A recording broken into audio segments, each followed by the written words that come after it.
ভাবুন তো একবার, চ্যাম্পিয়ন্স লিগের রাত, কানায় কানায় পূর্ণ অ্যানফিল্ড, আর মুখোমুখি লিভারপুল ও রিয়াল মাদ্রিদ।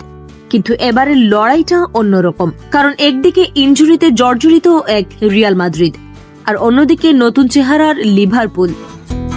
অ্যানফিল্ডের এই মহারণে শেষ হাসি হাসবে কারা, বিশেষ করে যখন লিভারপুলের ঘরের ছেলে ট্রেন্ট আলেকজান্ডার আর্নল্ড নিজেই খেলছেন তার সাবেক ক্লাবের বিপক্ষে। চলুন প্রথমে দেখি লিভারপুলের অবস্থা। তাদের জন্য দুঃসংবাদ হলো গোলকিপার অ্যালিসন বেকার এবং ডিফেন্ডার জেরেমি ফ্রিম্পং থাকছেন না।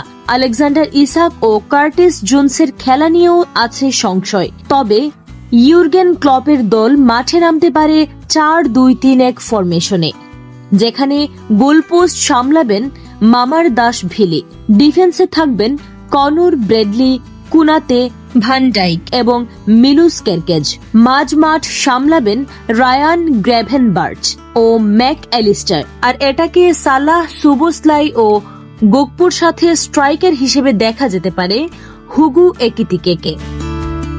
এবার আসা যাক রিয়াল মাদ্রিদের দিকে, যাদের অবস্থা আরো গুরুতর।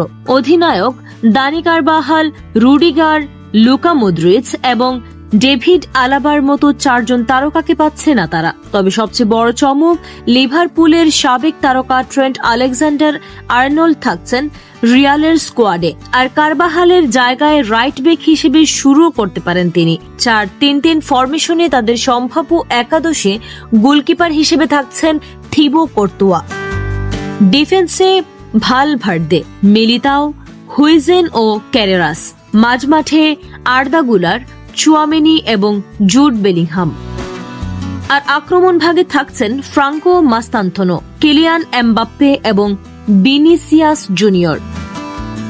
লিভারপুল চাইবে ঘরের মাঠে মাদ্রিদের বিপক্ষে তাদের 2-0 গোলের জয়ের ধারা অব্যাহত রাখতে, আর মাদ্রিদ চাইবে সব বাধা পেরিয়ে অ্যানফিল্ড জয় করতে। একদিকে মোহাম্মদ সালাহ আর অন্যদিকে কিলিয়ান এমবাপ্পে। লড়াইটা যে জমজমাট হবে তাতে কোনো সন্দেহ নেই। আপনার কি মনে হয় এই হাই ভোল্টেজ ম্যাচে কোন দল জিতবে? কমেন্ট করে অবশ্যই আপনার মতামত জানান। এই ধরনের স্পোর্টস রিলেটেড গুরুত্বপূর্ণ আপডেট খবর পেতে আমাদের সঙ্গে থাকুন। বিজেএন টিভি স্পোর্টস, খেলার খবর সবার আগে।